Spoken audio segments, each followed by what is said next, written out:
Alright everyone, we back. My name's Alex. If you haven't watched these videos before or you haven't been to this channel before, I'm a creative business owner. I own multiple creative businesses and even a property marketplace startup.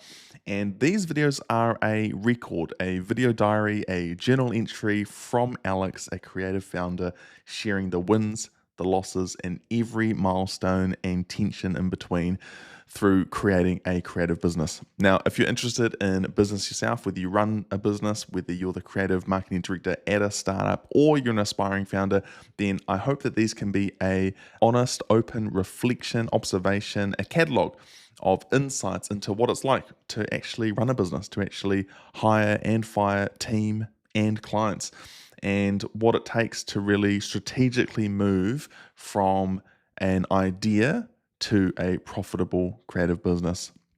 These weekly updates are really just me riffing on what's gone on during the week, what we've tried, what we've succeeded in, what we've failed at, and how we can take those failures, learn from them, make a new plan, and head towards more successes. So I've written a bit of a list because a lot happens in a week. I keep saying to people, I could probably do these daily, but then I'd probably turn into a Twitch streamer, and I don't think everybody would appreciate that. Oh well, if you would like daily updates, let me know. This week has been a short week. We had a long weekend, Labor weekend last weekend, so it meant, it's always nice when you're having a long weekend and then you hit Tuesday, you've lost for me, Monday's a massive preparation day. You lose that Monday and it's just guns blazing. You are just back to back into it, executing. On that note, we were looking at Tracker. We run all of our to-do list, our project management, project pipeline, our sales, our CRM, everything through Airtable. We've built out custom dashboards and workflows and pipelines in there. And we have a to-do list for our team. We just saw for the last few months or maybe 4 months that we've been running this new to-do list. We've executed 715 tasks. So I thought that was quite a cool data point. I was like, man, people think that business can be a success overnight, or that there's these sort of big moments or momentum is built through these like key milestones. And I totally believe in that. Momentum is built through success, but it's the quick wins, it's the small wins, it's the integral details that actually knit together not only a functioning business, but a scalable, successful, profitable, creative business. It's the little things, the little daily actions you're taking every single day. I mean, even as I look at my to-do list now, I've got about 15 different things on the list.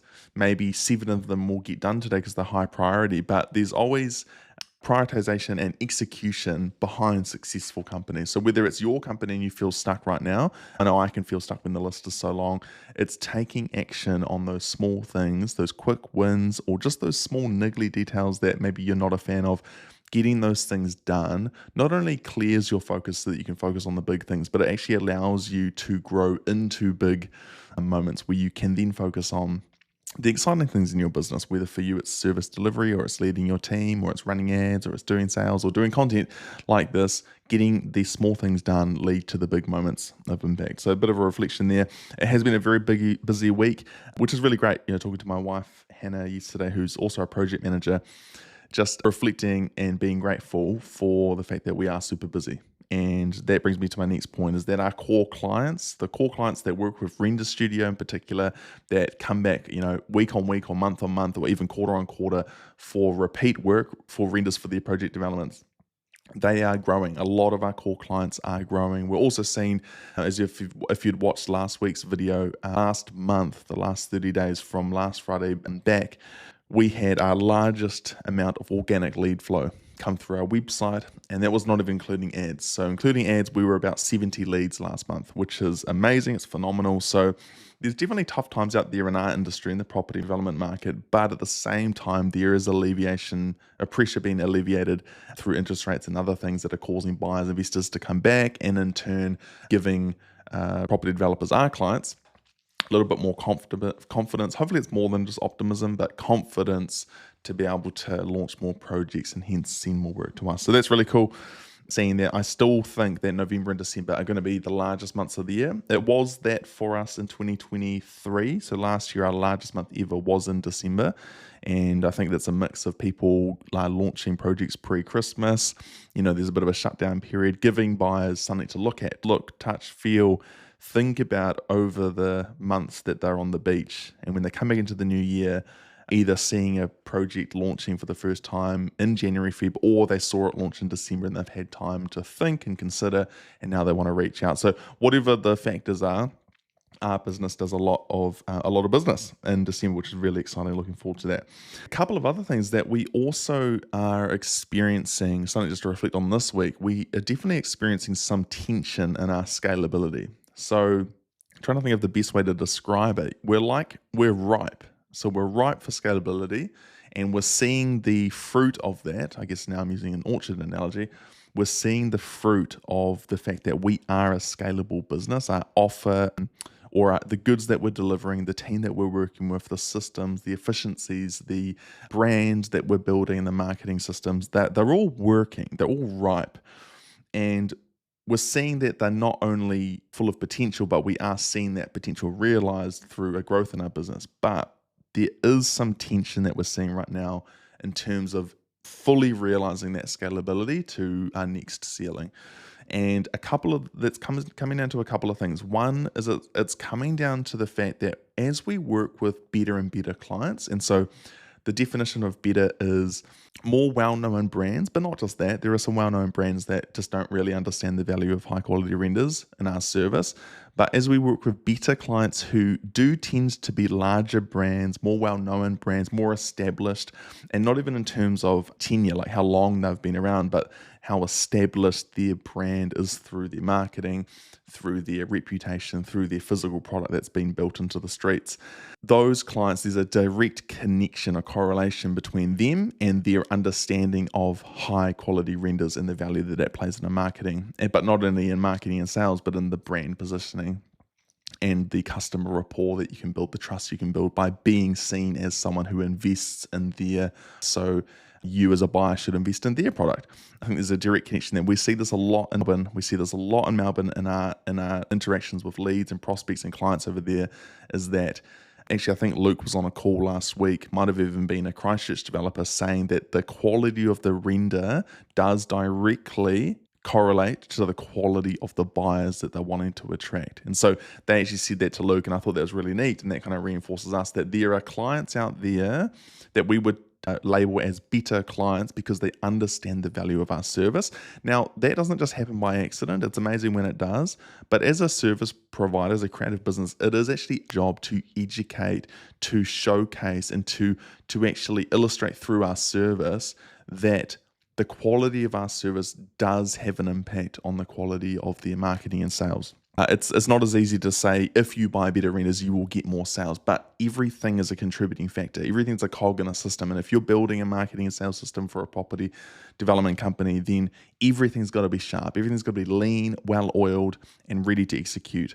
And renders are a part of that. But what we're finding is that the more we work with them, as much as it is us in terms of feeling valued, feeling like we can grow, we can leverage these brands to land even bigger brands, the more we work with them, the more we realize that we want to position ourselves as a high value, high impact service provider.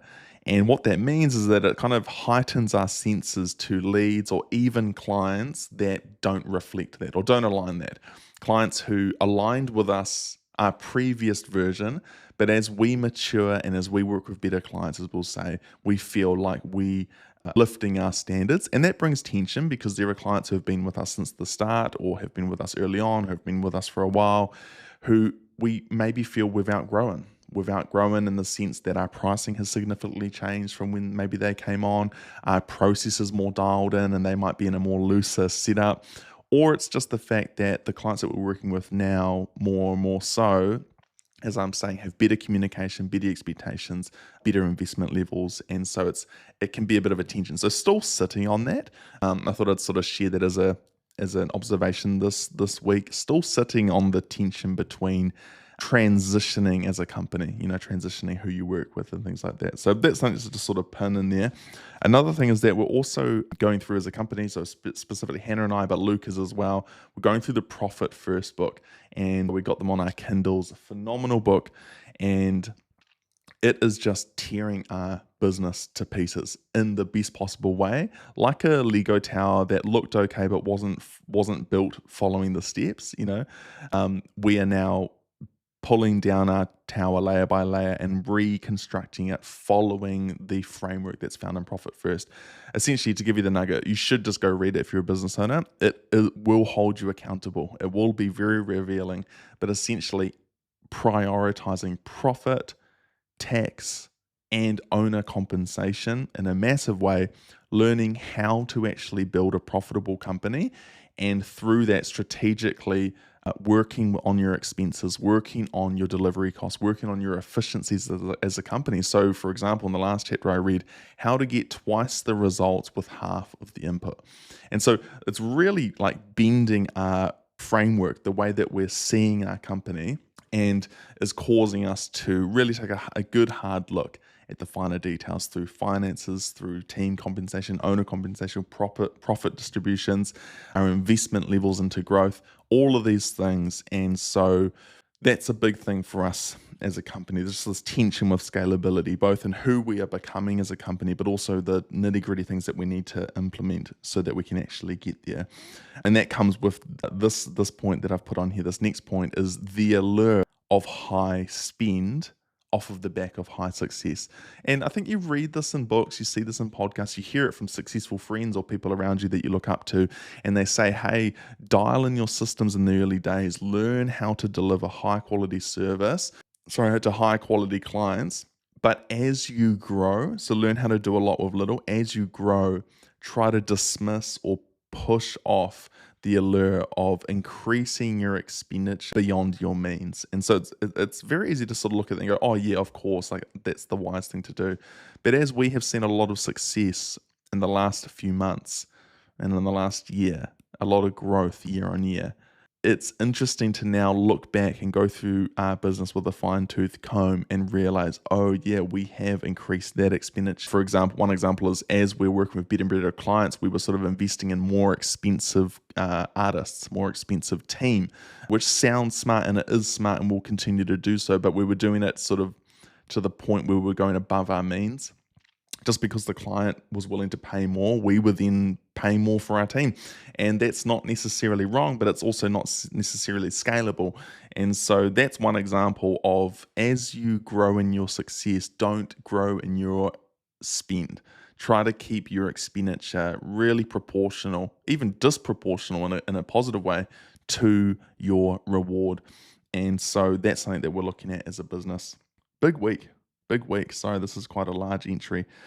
The last one here is that I've had a couple of meetings in the last couple of weeks, and it has completely widened, opened up, and it really exploded my vision for Render Studio in particular. And so for Render Studio, I think in the early days, I was just happy for it to succeed. Well, I was happy to get jobs, happy to pay our team, happy to take some money for ourselves as the owners and kind of keep that running. I really love brand and dialing in the offer. We're a completely different company now. We've got a really solid brand. We've solidified. We have amazingly efficient systems.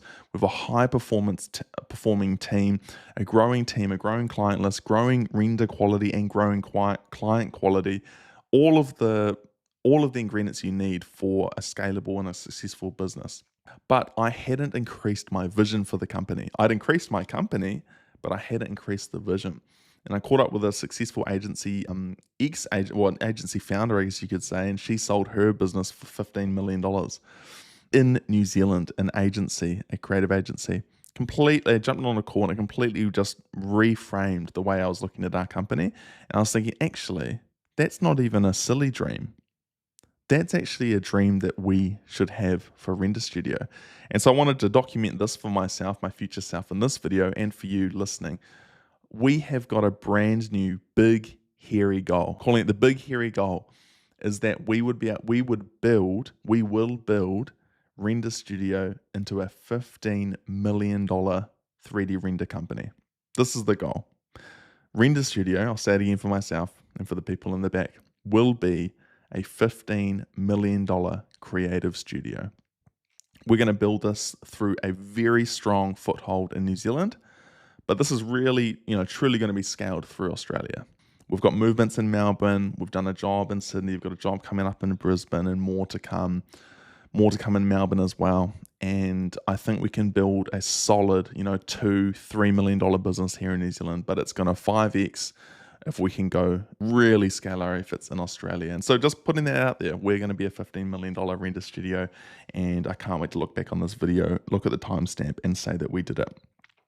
Last things to wrap this up is that on a townhouses.nz front, a property marketplace that I co-founded with Scott, who's a legend, just 3 notes here. We've got new devs signing up, which is really cool. I think the interest in the market, the movement in the market is causing more interest. There's a lot of people been watching us since day one, a year and a half now, and have been waiting for these moments, not only for our platform to validate, but for their company to be ready to scale again. So many developers with lots of land just not being able to stack their sites. And now that there's a bit of alleviation, they've pivoted their model, there's interest again to go again and go big.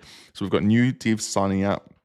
We've got old developers coming back, people who signed up in the early days. And, we're a startup. So being transparent, we're a startup. We're trialing things. We're doing whatever we can to get a result. But some of those developers paused their subscriptions.